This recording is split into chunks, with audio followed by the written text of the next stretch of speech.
Yo, the politician will easily mention a lie cause he counting you don't know the truth. You tender probably why you swiping left at the voter booth. Emotional cast, voting on wag quotables. It's supposed to be a polling move, you vote for who is owning you.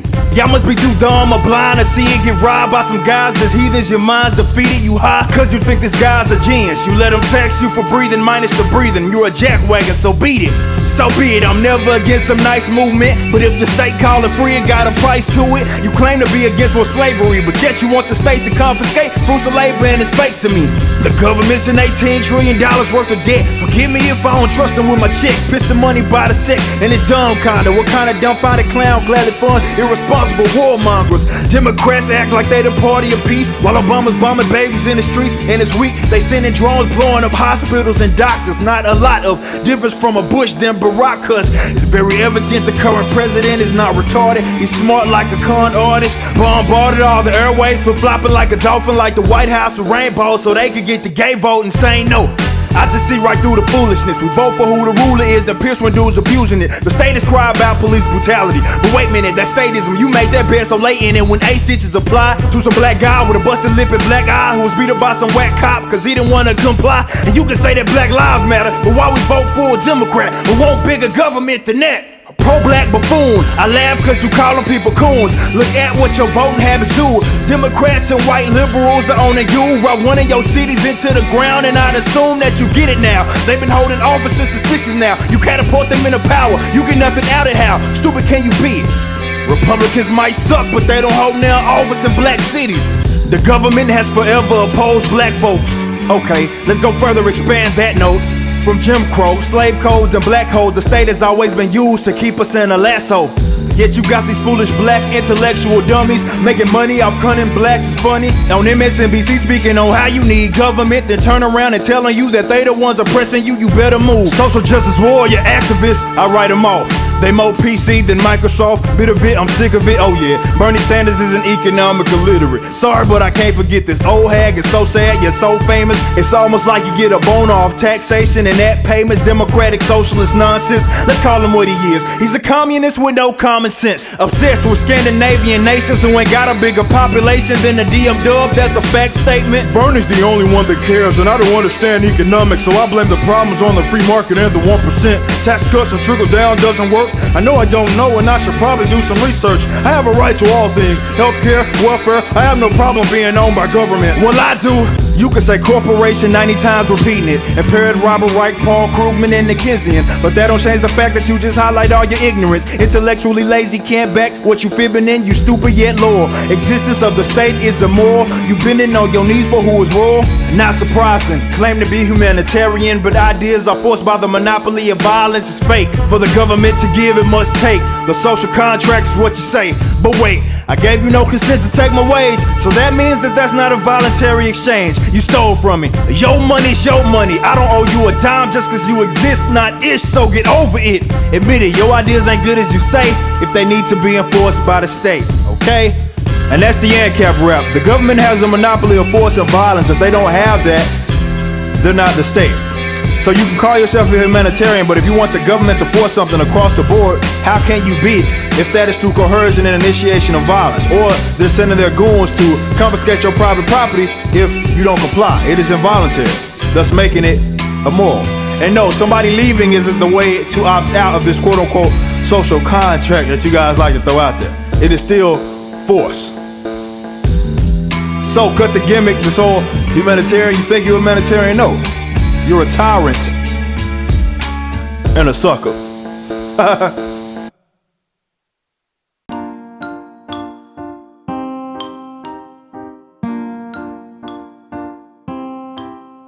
Hello everybody, and welcome to Peaceful Anarchism on the Voluntary Virtues Network. And you could also find me on theconsciousresistance.com and theseedsofliberty.com. So today we have Eric July. He's a voluntarist, Christian anarchist, and a conscious rapper. He's in a band called Backwards. You could also find him on Facebook and Twitter under Twitter at Eric D. July.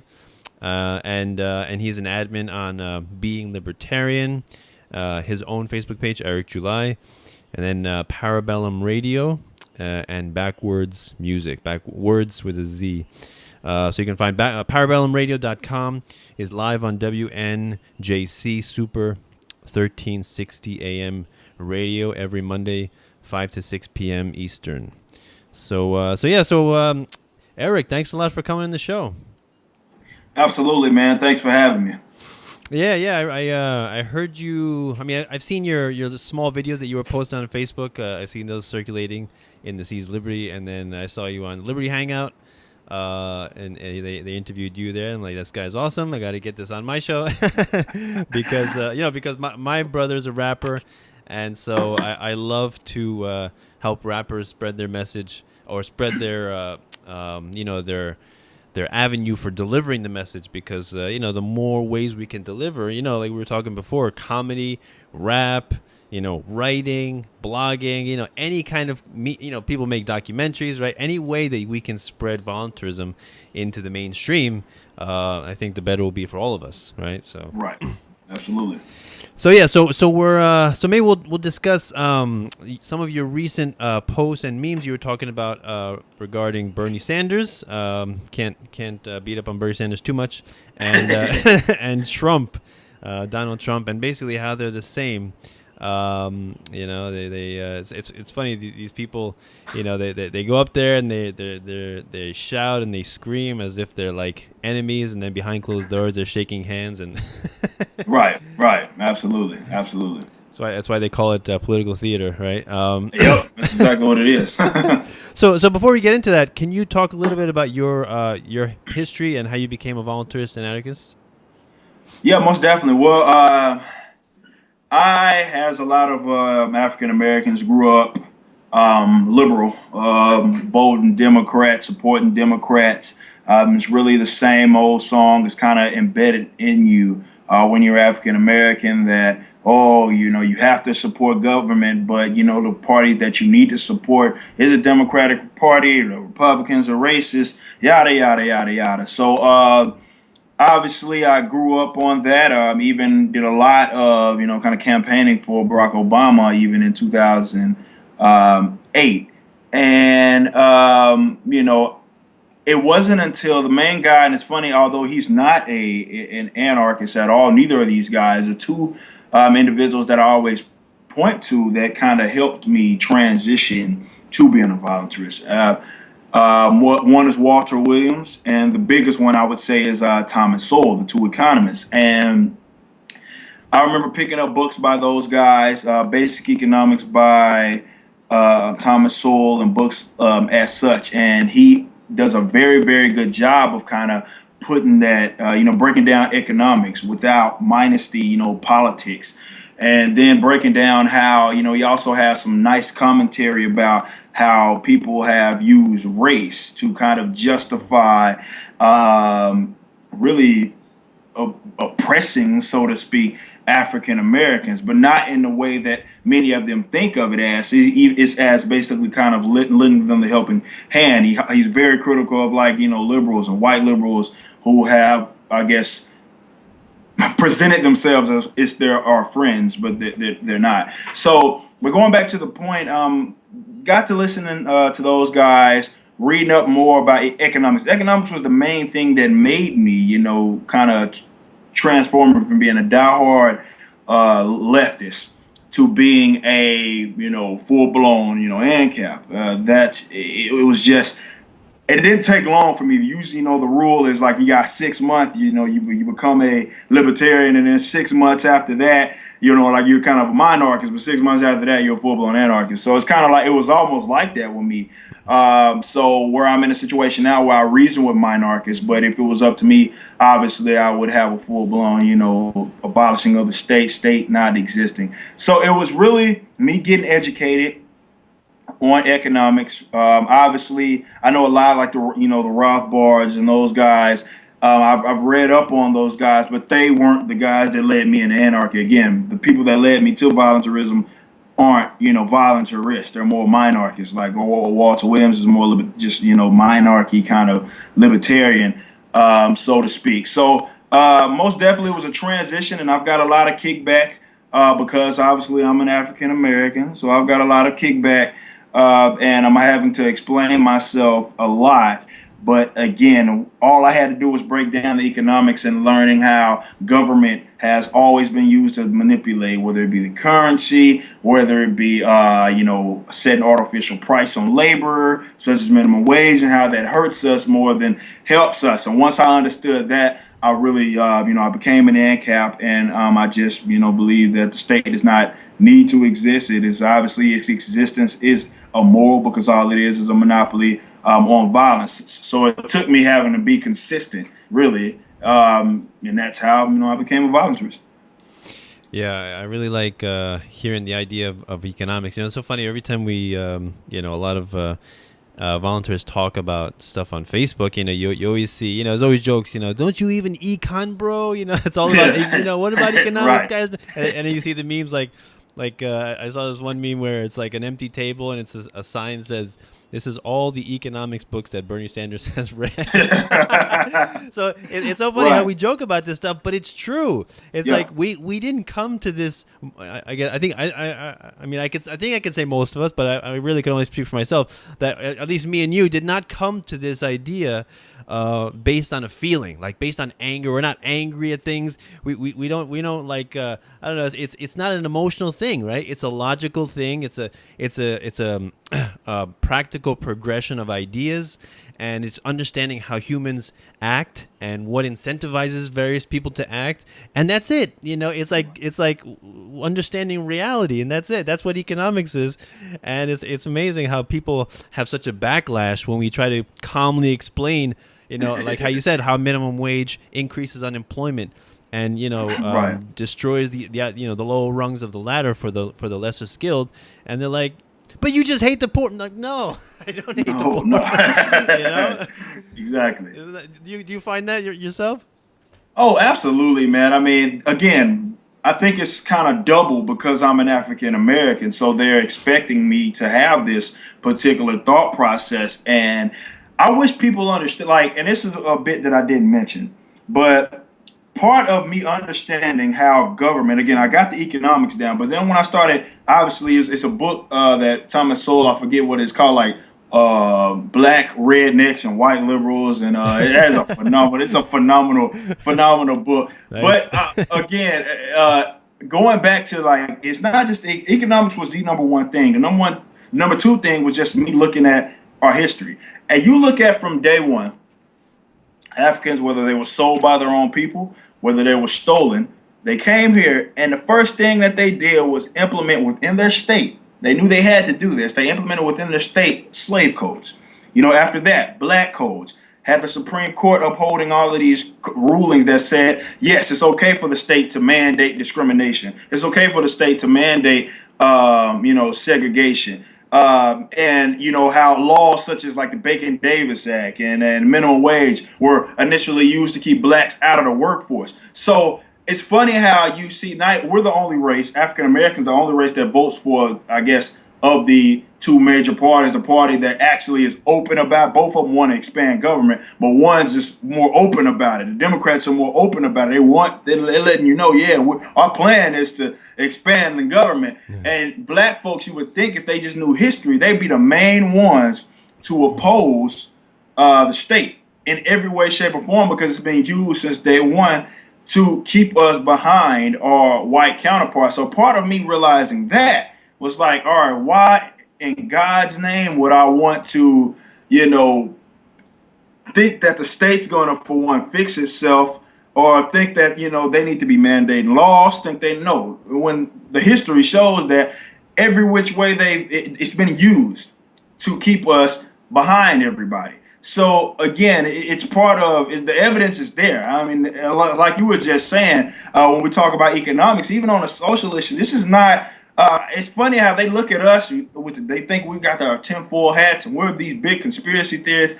And it's like when I talk to voluntarists, like yourself and like other guys, it's like we're the most rational people out there. We're actually looking at the reality. There's no opinion in this. We're just saying, look, this is what the state is. You can't disagree with, all right, well, they have a monopoly on violence. Well, how? Well, because they are, they have exclusive rights to being violent, to using coercion, using kidnapping, threat of violence to get whatever they want.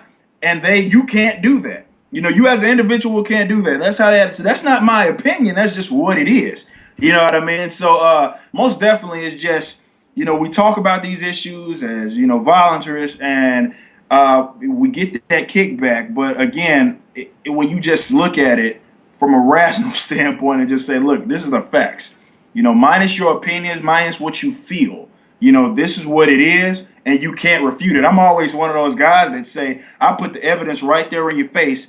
You can take it however you want to, whether you dislike it, whether you think it's wrong, or whether you don't like, because it doesn't, I guess, confirm your bias. Again, it has absolutely nothing to do with me. The evidence is out there for you to look at.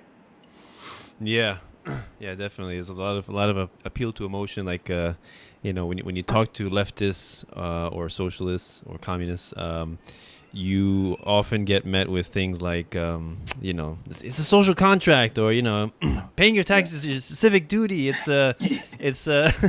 paying back your debt to society. So basically, all these ethereal things that don't really mean, like, what is a social contract? It's not a contract at all, right? Like, I have a contract with my if you have a car loan, you have a contract. You have a contract with your phone. You have a mortgage. You have a contract, right? Those are real contracts. You can see them. You actually sign them.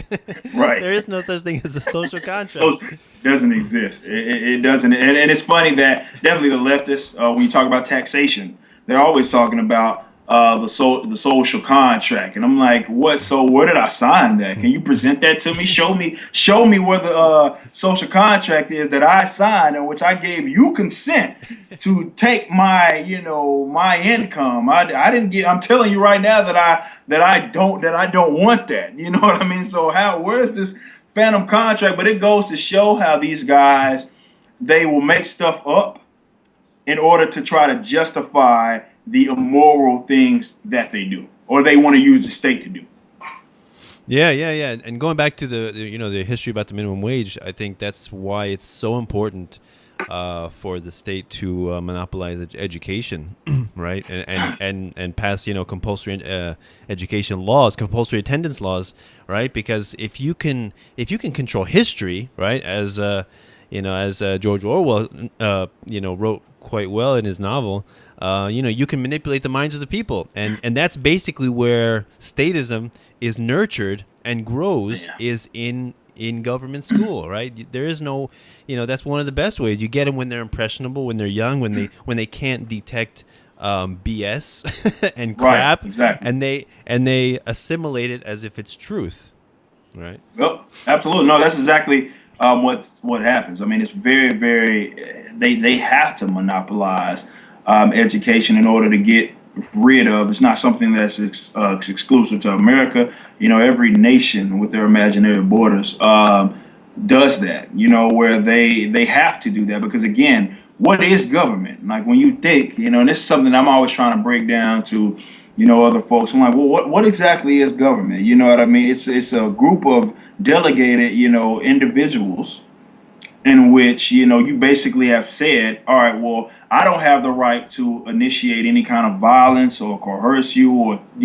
I can't do that, but I can give these people the right to do it. So as long as I call it government, it's just, but ultimately, again, when you think about it, it's really in your mind, because it's still a group of individuals, it's still individual. It's not like this, and they like to think of it as like this, it's separated, I guess, from the individuals. But no, it's a group of individuals that you have delegated. So as long as they call themselves government, they can do whatever it is they want. They can justify it. They think it's moral. But again, it's all in their mind. And it's funny how these guys, they really believe that they have to, they need rulers. I mean, everything, the cliche thing they love to say is, who's going to build the roads and all of that. It's like basic human interaction. Like, and this is where the state has done a great job in kind of getting them while they're young, in letting them, kind of embedding that statism in their mind,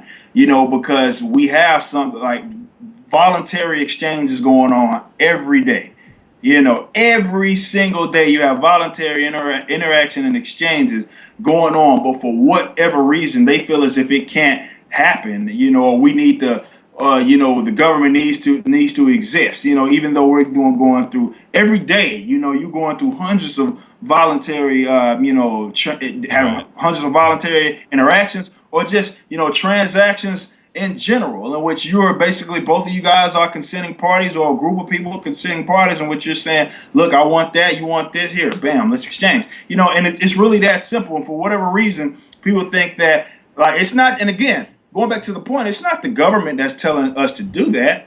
You know what I mean? The government, and people all often assume, when they talk about anarchy, they assume that it's a society without rules. No, it's a society without, rulers. But there's still going to be rules. There's rules within your household, that the government doesn't mandate that your people in your household follow. Right. No, it's good. Businesses have rules that, some have to do with the mandates that the government have, but businesses have rules that, or you go to another business, they might not have that rule. You know what I mean? Or they have a different way of, enforcing that rule. Or they might not have it all together, but those are examples of people setting rules, within their, I guess, society, so to speak, or within their culture. And it's voluntary. It's not, the state is not holding a gun to your head and saying, look, this is how it needs to be. So it really blows my mind how, people really assume that, it'll be chaotic, and all of this if we don't have the state. And it's like, I'm like, wait a minute. So you're basically saying that and this is what I always have to get them to admit. I'm like, well, you're basically saying that you're an immoral person, because I don't go shoot you in the face because I'm afraid of the law is going to, kidnap me and lock me up in a cage. I do it because I don't shoot you in the face because I don't believe in initiating, violence, initiating force, or doing something without your consent. It has absolutely nothing to do with the government. So for you to say that you feel that it must exist, you're basically essentially saying that, well, man is corrupt, man will do evil things, so as long as we don't have the government to, I guess, enforce the law. But in that same respects, and this is where they contradict, for that same reason, you must equally reject government, because all that does is give the people that you say that you claim to be immoral, that you claim to be corrupt, it gives them a monopoly, or access to the monopoly of violence, so to speak. Excellent. That's the way to put it. Yeah. There's so many contradictions with statism. It's just, it's almost like when I talk to people who are firm believers in government, you can't just state the facts like you just said, because just stating the facts will get them angry and frustrated, right? And and say, you know what, I don't want to talk to you anymore. You're not making sense. You're crazy. when in fact we're the ones that are the realists, I guess, the ones that are right, making sense. And it's like if the whole world is insane and you're sane, then you're viewed as insane, right? Absolutely. That's exactly right. That's exactly how it is. And so it's almost, Larkin Rose does a lot of work with this. It's pretty cool how he really analyzes psychologically how to speak to statists, right? Because as we can't just talk to them logically because they get so emotional and angry. So you have to use psychology to get around that and to calm them down so they don't get carried away in their anger. That's very true. Now, in my experience, that's really how because I used to be, when I first, I guess, became an ANCAP, or just a libertarian, really, it was like I would, try to approach it from just the stats, and they ain't trying to hear it, or the stats is like they're offensive. So it's kind of like that barrier. So what I've been able to do, and again, you mentioned, like Liberty Hangout and all of that. I was talking to these guys about the same thing, in which I've had to approach it basically by using the logic that they have, that they feel is, all right, well, this is my premise, using that and turning it on them. It's fairly easy to do. It's very, very easy to do. Again, like the point I just made about them saying that suggesting that man without law, or not necessarily without law, without government is chaos. And I'm like, well, for that same reason, why would you want to give them monopolized violence?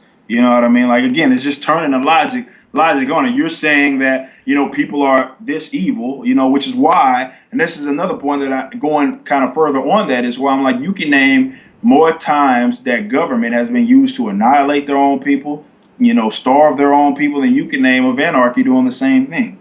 You know what I mean? So if you just go by history and your own logic that, hey, people without government, who's going to stop this person from doing that? Well, okay, well, why with government, you're allowing that person to do whatever it is they want. So how is that somehow the more superior system or ideology? There's you remind me of a post by Julie Borowski that I've seen a lot, and she was like screenshotted it, and she said, "What would you do if like there was no government for 24 hours?" And it was based on that movie The Purge, right? Anarchy. Right. Yeah. And then the first like comment that got the most likes is like open a lemonade stand. And then it's like right. it was like drink raw milk. And then rainwater. Collect rainwater on my own property and make improvements on my house.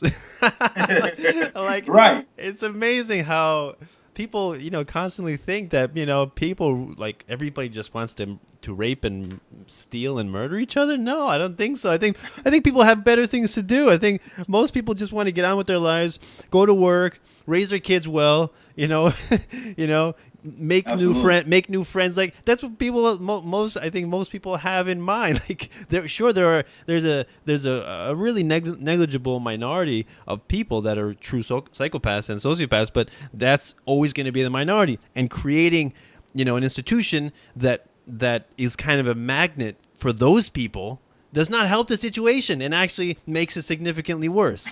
Yeah, absolutely. Because again, what happens when those psychopaths, become, presidents and dictators and all of that? Like, what happens then? Or when they have, where they have now delegated themselves, you did, I guess, as the individual, I guess a group of individuals, they feel as if they can delegate rights they already don't have, which makes absolutely no sense. But again, they feel as if they can do that. But what's stopping these same psychopaths that they feel exist? What's stopping them from obtaining office? You know what I mean? Getting in office. Like, I believe we got some psychopaths in office right now. But again, that's the problem with the government. You know what I mean? Because they are able to do that and able to say, not necessarily say crazy things, but they can implement laws that are absolutely immoral. Like, they can do that again. And you're, by having the existence of government, you allow them to do that. You know what I mean? You're literally saying, hey, look, if you get this, you can do crazy things. You can, bomb people endlessly. You know what I mean? You could, you kill innocents. You can kidnap people. You can lock them up. You can do all of these different things. So as long as you call yourself a government. Again, why would you want to grant these people that call themselves that are psychopaths, that are sociopaths, that are actually violent? Why would you want to allow them to obtain this type of power?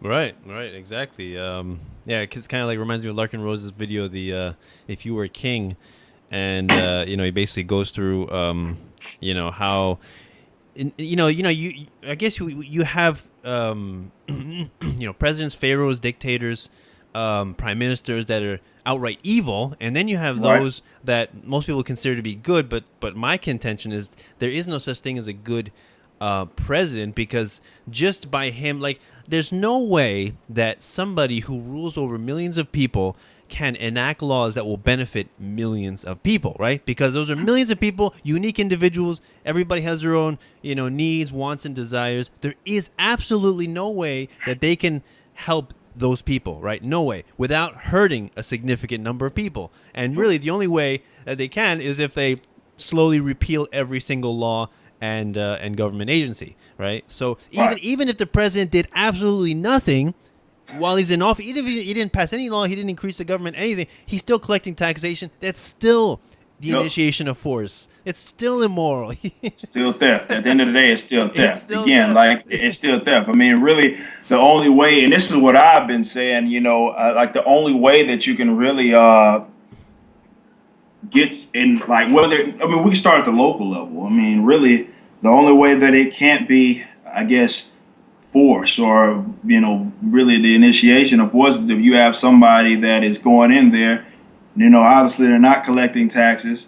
but they're going in there with the idea of I'm coming here to try to get everything abolished. You know what I mean? Other than that, that's really, what the only way that one can say, like, all right, well, I'm in this position and I'm nonviolent, or I'm not initiating force of any kind. Like somebody that's going in and saying, look, I want to get rid of this, and I want to put, the money back in, what is yours. I want to basically create a situation where what's yours is yours. You know what I mean? So it's one of those things where the mere existence of it is immoral. I mean, we have to understand what it is and why it's government. I think that's the biggest thing that I've had to, I guess, try to break down for the statists is how, like, what is it? Like, what is government? I mean, what makes them government? It's the fact that they have literally a monopoly on violence. If they don't have that, they're not government. They can't coerce you into doing anything. So they're nothing more than,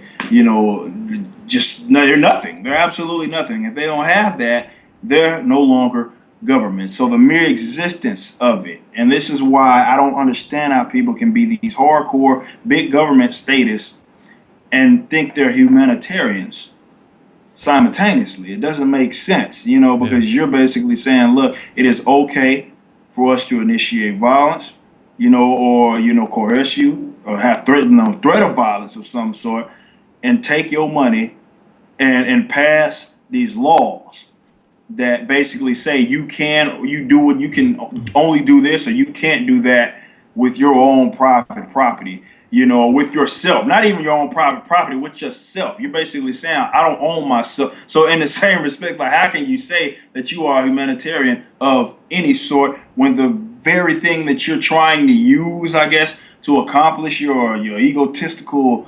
humanitarianism is immoral? You can't be a humanitarian. It's really contradicting things.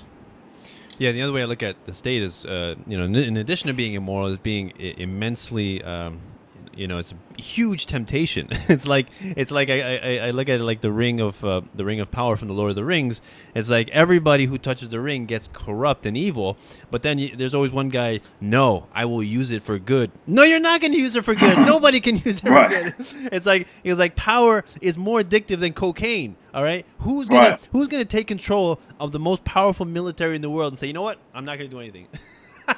It's not gonna happen. And I mean, I really have I try to support people like Adam Kokesh who say that they're gonna run for president, and on the platform of the peaceful dissolution of the federal government. That's great. I wish him well, but I honestly hope he doesn't get elected, because I really think that if he does get elected, he's probably gonna. Oh, no, not that. I think he's gonna get assassinated if he really does try to do that. Option. That's most definitely the second option. Oh no, I don't even think that he's gonna even go. He's gonna be able to go through with that. I really don't. I mean, can you imagine how many people are in these government agencies on welfare? Are they really going to just allow him to say, you know what, this agency is gone, that agency is gone? I don't think so. There's it's going to be a pushback. It's going to absolutely be a pushback. There's so much inertia. There's so much momentum in the system right now. And so many people are benefiting from it that, no, they're not going to want to give that up. How many people want to give up their welfare, their Medicare, Medicaid, their EBT cards, their subsidized housing? Who wants to give that up? Nobody. Right.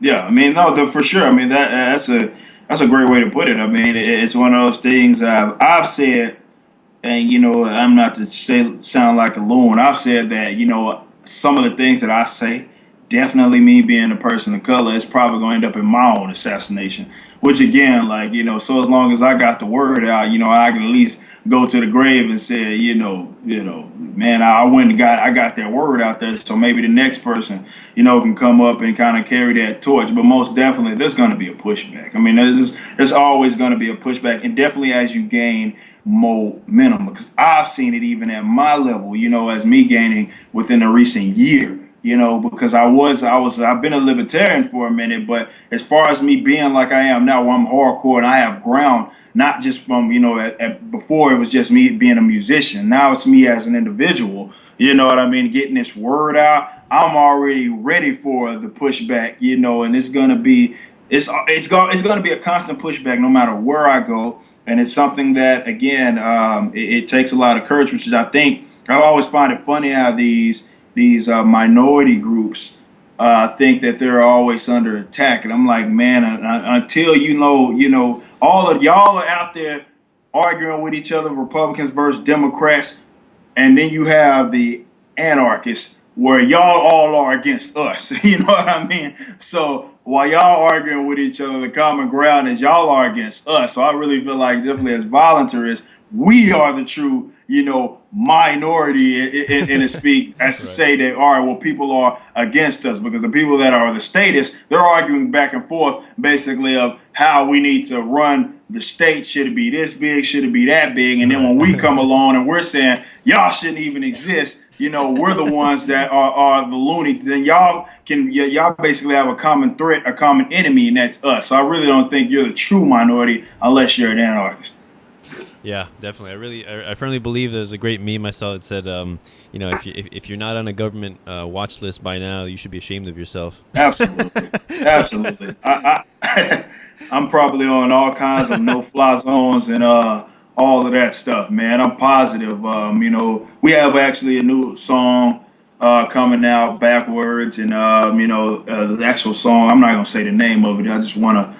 Because I do want to kind of say that, but one of my lines is, I'm probably on the FBI's most wanted list, because I seriously believe that, somebody that's gained as much ground as I have and used so many different platforms from the local level, talking about the politics, in the social level, but also on the platform as me going to be able to speak to Fox News and going to speak to all of these podcasts and being able to get this word out of self-ownership and non-aggression and all of that. I seriously believe that they're just waiting for the moment to say, all right, man, we got to take him out, man. He's gaining way too much ground. We got to take him out.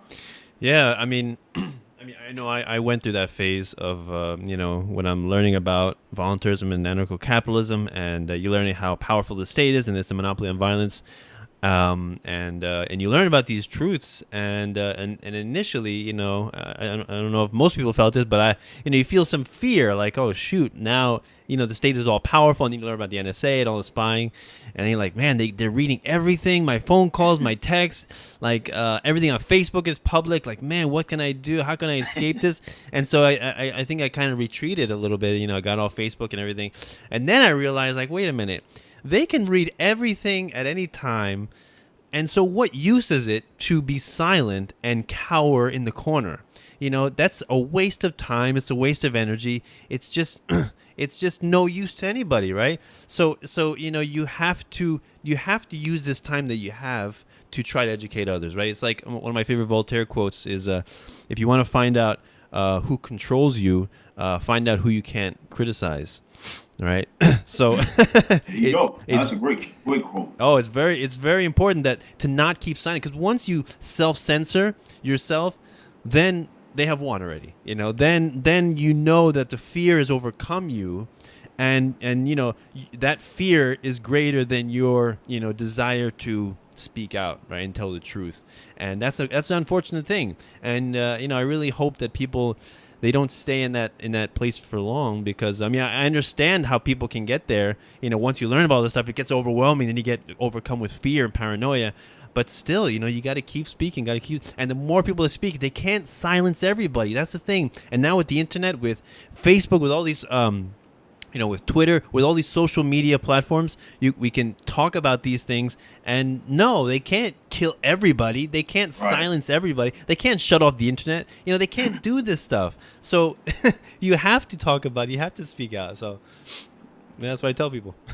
Right. No, absolutely. Like, you have to. It's one of those things. Like, I do that, and definitely I kind of went through that phase where I wasn't as loud, when I, kind of converted to became a libertarian. And, it's like, look, man, what's the point of holding your tongue at this point? The information is out there.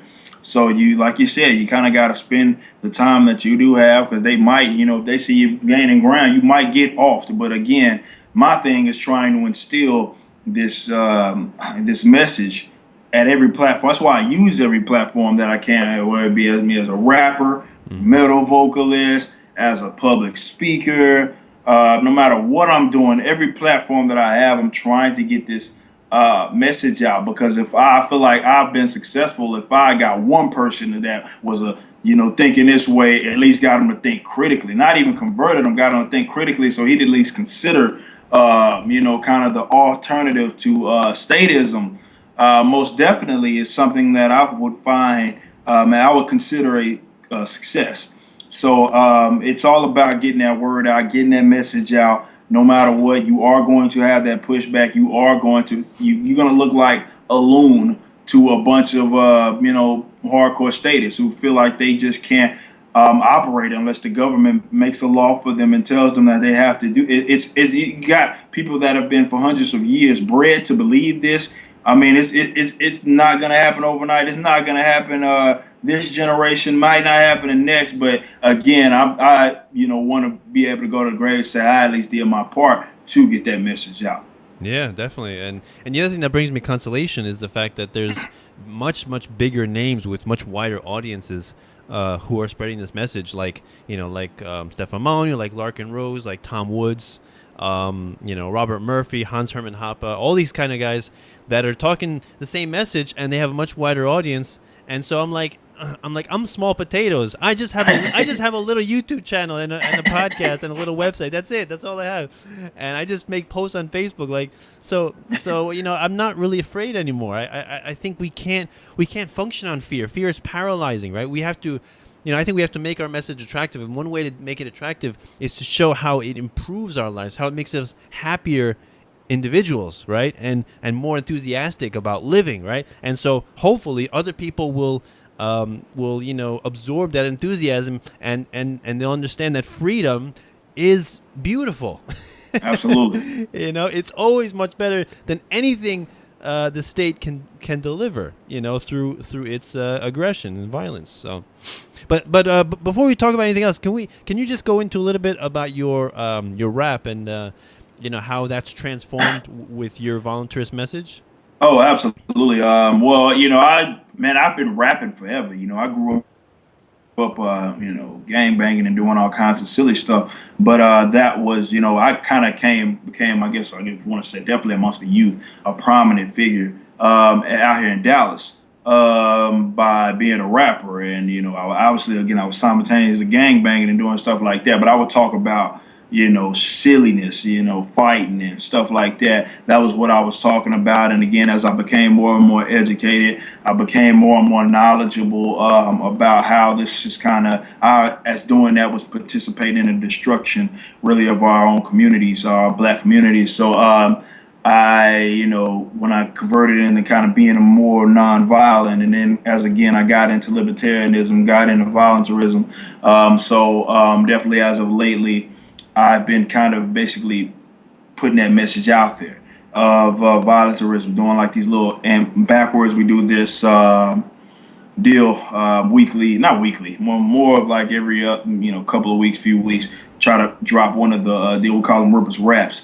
And like I did, my latest one was the ANCAP rap, was something I did in which I was kind of talking about, not necessarily just voluntarism, but talking about how politicians manipulate people into believing that they're helping them when they're doing the opposite, and talking about things like that. So I want to bring that lyrical aspect to it, because honestly, when you think about it, really there's not a whole lot of prominent like rap artists or just really artists in general that are having that message. The people that claim to have that message, they didn't do nothing, but they don't do nothing but lean left. Even the guys that influenced me, like, Rage Against the Machine, like you go look at them from a political level, they lean left. You know what I mean? And same with, he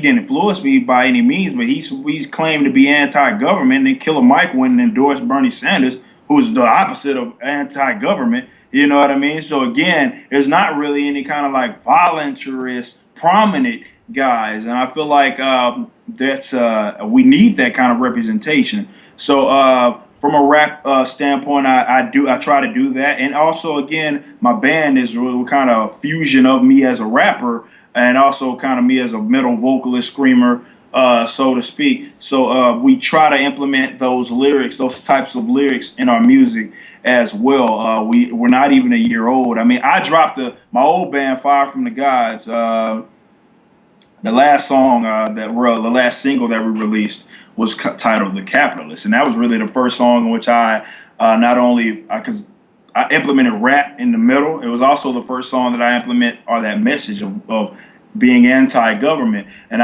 once I left that band, and with Backwards forming this year, and what's gaining so much ground, it was finally the first song had really not a whole lot to do with I guess voluntarism or libertarianism or being anti-state.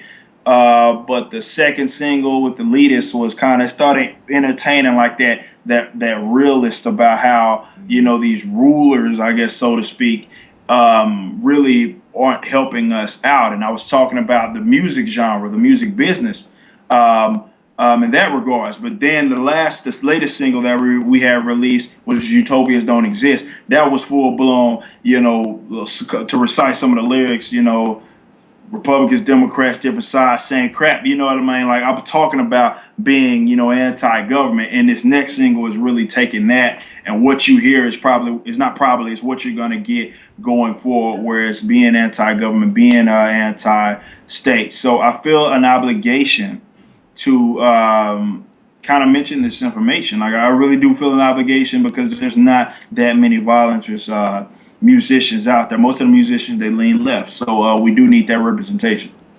Yeah, I've had the the honor to talk with I've interviewed quite a few the very few voluntarist rappers, Blood the Brave, Mason Moore, Nima Vedati,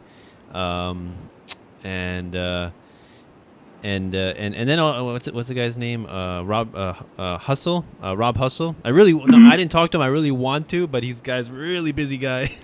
Right. But yeah, I really love what you guys are doing, and I really try to help you out, spread your message, because one thing that's interesting is that talking about psychology and how to talk to statists is that some people. In order to get them to think about something new, you have to give them like a good economic explanation, like lay it out logically. That's how some people's mind works, right? And so that works for some people. Other people, their minds, I guess, are a little simpler. And so you just basically, like one tactic Larkin was saying, which is pretty funny, I remember, it's like they just need repetition. So if you just go up to somebody random in the street, say, government is illegitimate, and then walk away, in their mind, if that's the first time they hear it, they're like, all right. But then if it's the second time they hear it, then they're going to be like, I heard that before. Right.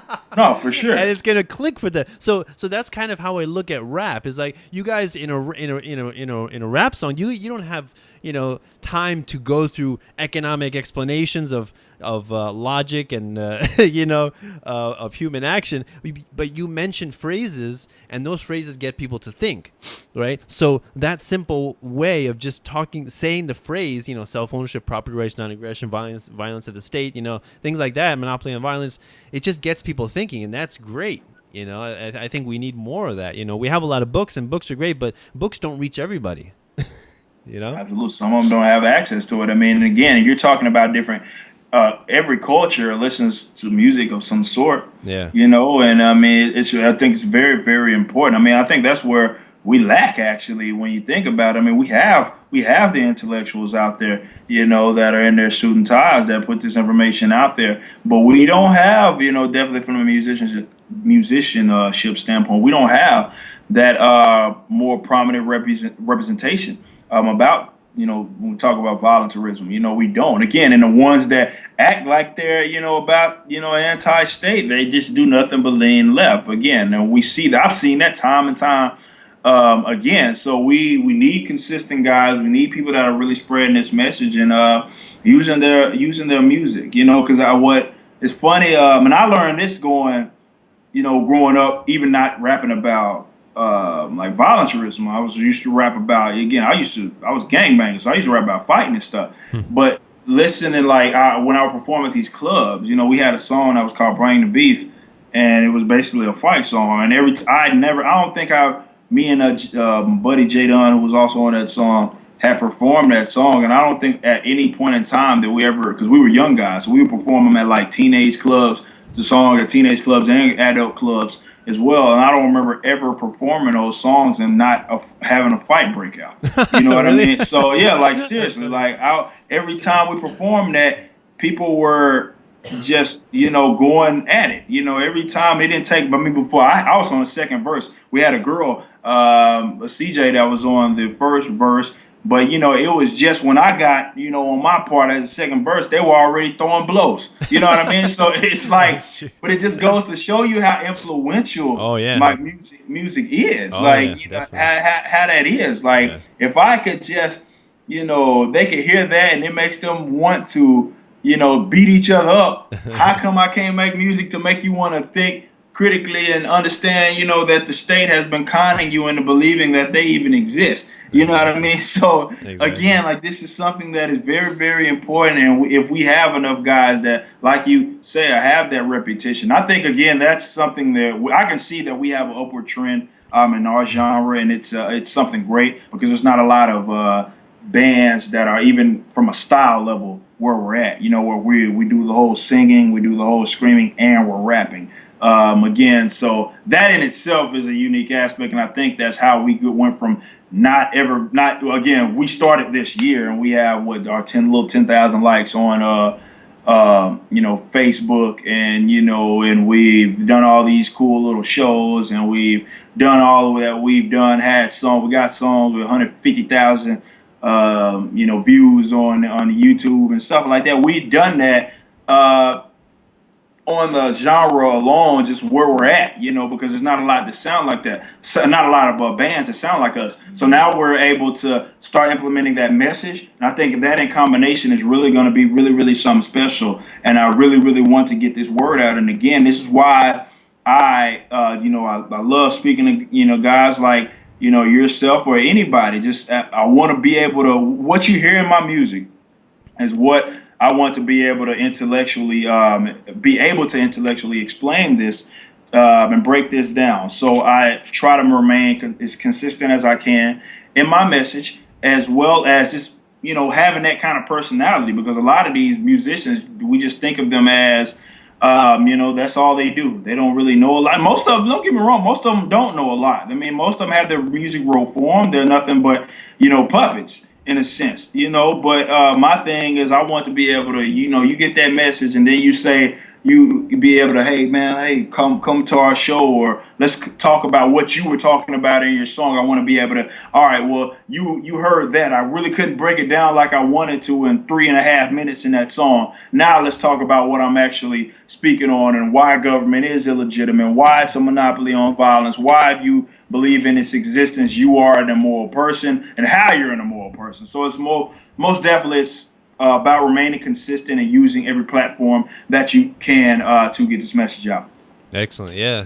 And I just want to mention, I forgot one great volunteers rapper, Jared Howe, Jerry One, really awesome guy, and he's been posting some great songs recently. He made actually a song for the Seeds of Liberty podcast that I co-host with Dave and Jeremy. So, really cool guy. But before we end, could you talk a little bit about because you're also a Christian anarchist. You're a Christian, so can you talk about that and like what the relationship for you that you see Christianity and anarchy, how they meet in the middle, how they merge? I think they go hand in hand, because you look at, I just like Christianity is about basically following the God's one and only Son, Jesus. And when I look at we will never be like Jesus, but that's what every Christian is supposedly. Well, that's not supposedly. That's what we're supposed to try to be like, I guess, him. And the biggest one of the verses is, and how it goes, is that the only way to the Father, God, is through the Son. And you look at how Jesus didn't force anybody to do anything. Everything that he, every follower that even the rich folks, he was like, give up your wealth, or give up your possessions and then come follow me. He didn't hold a gun to the head and say, follow me. He said, do this voluntarily. And this is and you look at what God gives us.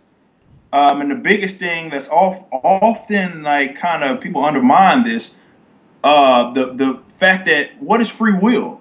You know what I mean? What is that? Like God has gave everybody free will. If you want to go be an evil person, you can get your one-way ticket to hell. That's on you. But if you want to follow, in the words or follow His Son, you know what I mean, and kind of inherit the kingdom of God, you can do that as well. But He gave you the free. God Himself gave you the free will to do that. So that in itself is voluntarism. And then you go look at the fact that Jesus didn't force anybody to do anything. That is also voluntarism. So I always say that libertarian, Jesus was a libertarian. He never was. Jesus was not a socialist. I don't know where these people get off thinking that, he somehow forced people because I guess he was so giving. But the people that really don't understand what capitalism is, they don't understand that you can be a very, very generous person and be a capitalist. You know what I mean? All capitalism is having private ownership of goods and services and the private exchange of those goods and services. So if you want to sell those, you can do it. If you want to give your possessions away, you can also do that. So you can be very, very generous. And Jesus was a very generous person. He went around voluntarily helping people, but the people that followed him, they followed him voluntarily. He did not force anybody to follow him. So I look at that, it goes hand in hand with voluntarism, because if we look at what Jesus did and we look at the free will that God gives us, you know what I mean? Like that in itself is all voluntary, because I can go be an evil person, I can go be a good person. I have the freedom to do that. God gave me that free will to do that. But then He sent His only Son to die for us, and His Son didn't force people to follow Him. He said, look, man, look, you want to follow me? Come follow me. But I'm not gonna hold a gun to a rock. I guess back then I'm not gonna hold no rock to your head, and I'm gonna beat you with it if you don't follow me. You can very well not follow me, but you can follow me. So again, it was all about voluntary exchanges. So me being a Christian, it goes hand in hand with voluntarism, because I do not believe in initiation of violence.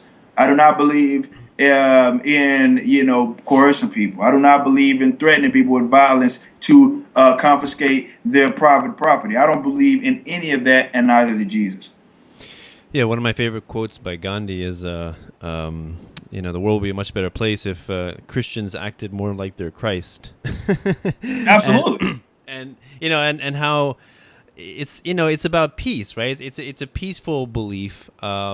And like you said, Jesus, like you see funny memes all the time, with Jesus coming, there's a guy on the floor, Jesus comes and says, okay, hold on right here. I'm going to go pass a law. Right. And help you. No, he didn't do that. He wouldn't voluntarily help them out. Nor did he say, look, give your private property to the Romans and have them distribute it to the poor. No, he told you to go do it. You know what I mean? And again, it was like you do it. You go do that with your own possessions. Right. It wasn't anything. He did not force anybody to do anything. Even as, again, just following him in general, he did not force them to do anything. Everything about it was voluntary, and it's like, if you followed that, that's like, I feel like I have no reason, because look, the only person that I'm supposed to be praising is Jesus. You know what I mean? So why am I going to praise these rulers?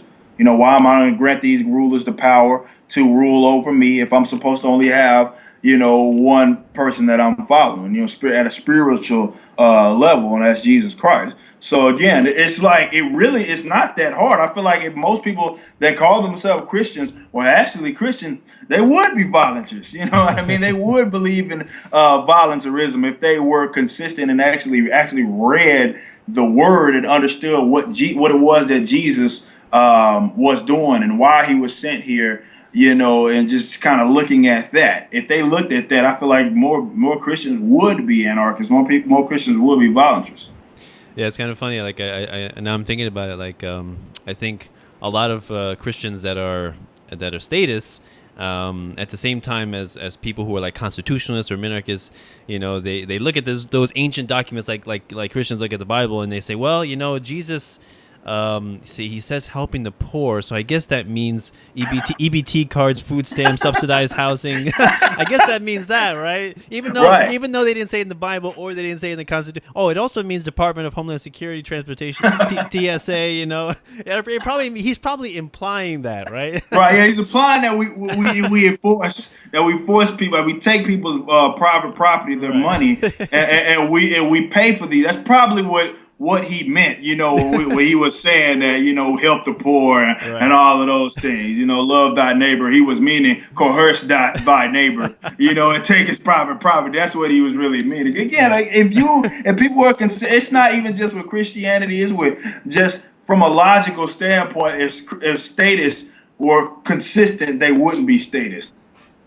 Right, exactly. That's the whole idea about statism.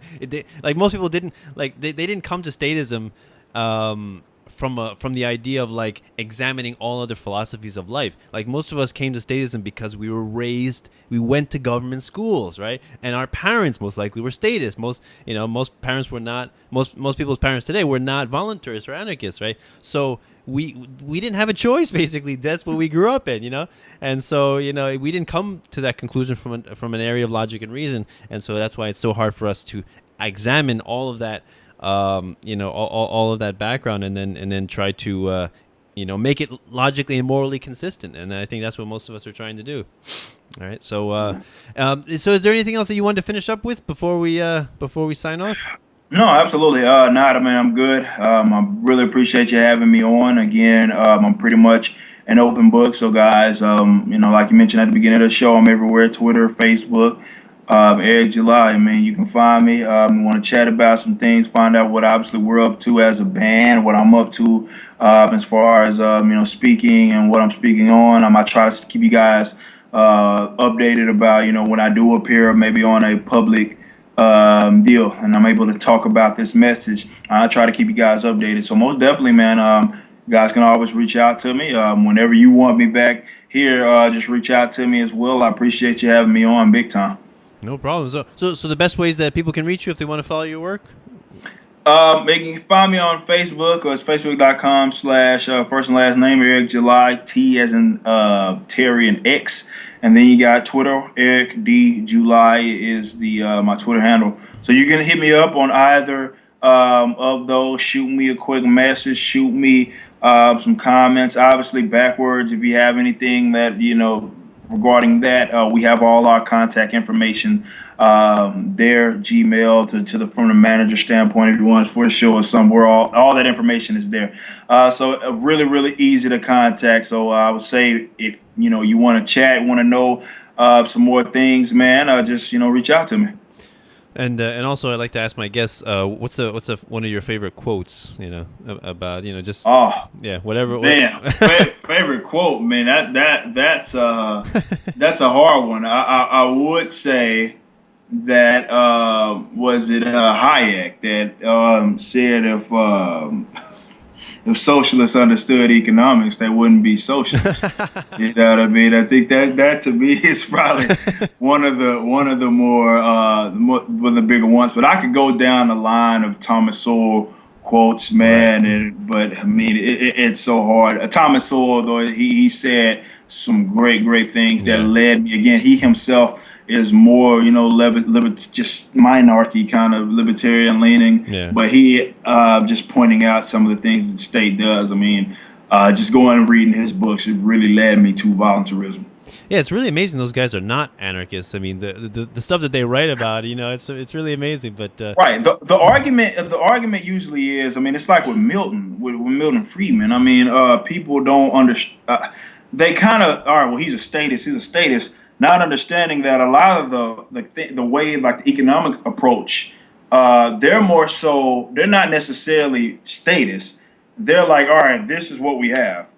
We have this, Federal Reserve system, and in order for us to have an efficient economy or efficient market economy, this is kind of what we would have to do in order to have the most efficient economy. It's not necessarily to say that they're full blown statists. No, it's more so, all right, well, this is the cards that we're kind of dealt with. You know what I mean? So this is kind of what we have. So I tried to approach, and it was actually somebody else, that kind of led me to think of it that way. Like, well, you got to look at the era they grew up in, and what you go look at. They were most of, if not all, when you talk about like Milton Friedman and talk about Thomas Sowell and Walter Williams and Mises, like these guys were very anti-government. They weren't, there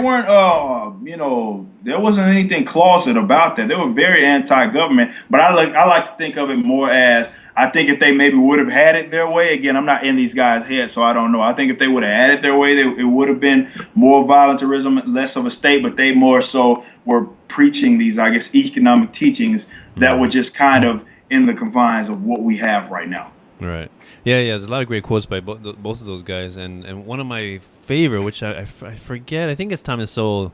He said, "It's easy to be conspicuously compassionate when you don't have to suffer the consequences." Right. And I forget who said that, but that's basically a politician. We're gonna help the poor. We're gonna get real job. We're gonna make some jobs. We're gonna get you a living wage. It's like, but you're not doing anything. Like the entrepreneurs are making the jobs and creating the wealth. You're not doing anything. You're just like shouting and like putting people in cages for nonviolent crimes. That's what you're doing. Just get out of the way and let people do their thing. Right. Absolutely, man. No, that is 100% true. 100% true. So awesome conversation, Eric. Thanks a lot for coming to the show. Really appreciate it. So if anybody wants to help out my show, you can check in the links below. I accept PayPal, Bitcoin, and Patreon. Their links are below. Please help us out. I really love doing what I'm doing, interviewing wonderful guests like Eric, and I want to do more of it, and I will do more of it, but monetary compensation is always encouraged, right? We are capitalists in the end. Yes, sir. So awesome conversation, Eric. Thanks a lot. So this is Peaceful Anarchism on the Voluntary Virtues Network and theconsciousresistance.com. and theseedsofliberty.com. Wishing everyone have a wonderful day. Take care. Bye.